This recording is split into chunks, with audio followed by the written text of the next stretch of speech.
I'm not very good, so this time I'm cooking sardines. Ligo sardines. I already chopped onion and tomato. So do the onion first, as normal. Heat up. Heat up, heat up, heat up. Heat a little bit. Ooh. Ooh, ooh, ooh. Yan na, yan na, yan na. So this is my lunch today.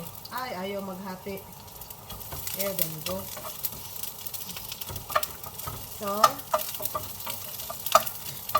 when the onion is far apart, put the tomato.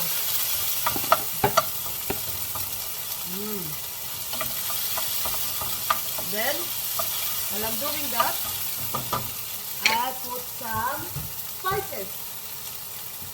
So, I got this one. I use this one. Put that there. Salt and pepper. I use the salt.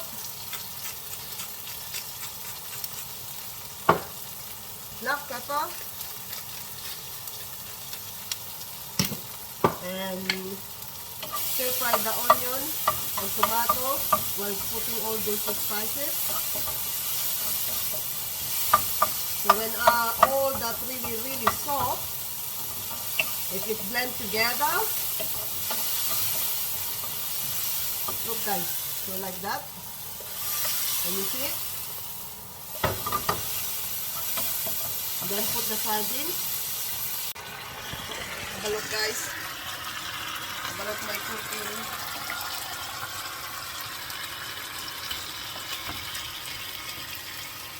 Okay guys, that's my cooking. So after that guys, I'm gonna put my vegetable, cabbage. Put the cabbage, put that in dishes, put a little bit of water, the empty can, and a little bit over there. Mix. And there you have it. A quick and easy cooking. That's the way I cook guys. Quick and easy. I put that there. Need to little bit of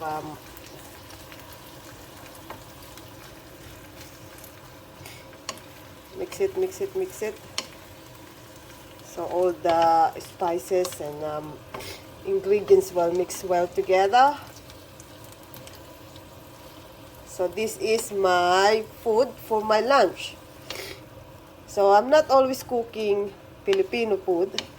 Sometimes I just had only toast bread because I miss the Filipino food, so I cook. Sometimes my husband loves to try other types of food, but sometimes he said no, I pass with that. I understand. So that's my simple lunch. Of course, rice is already cooked, but I did that last night, so I got leftover rice. So later on, I don't want to put lid because I don't want to have water with that. So there you have it guys, the stir fry cabbage with spicy sardines. So that is my lunch. Okay guys, I hope you like it, my cooking. Bye!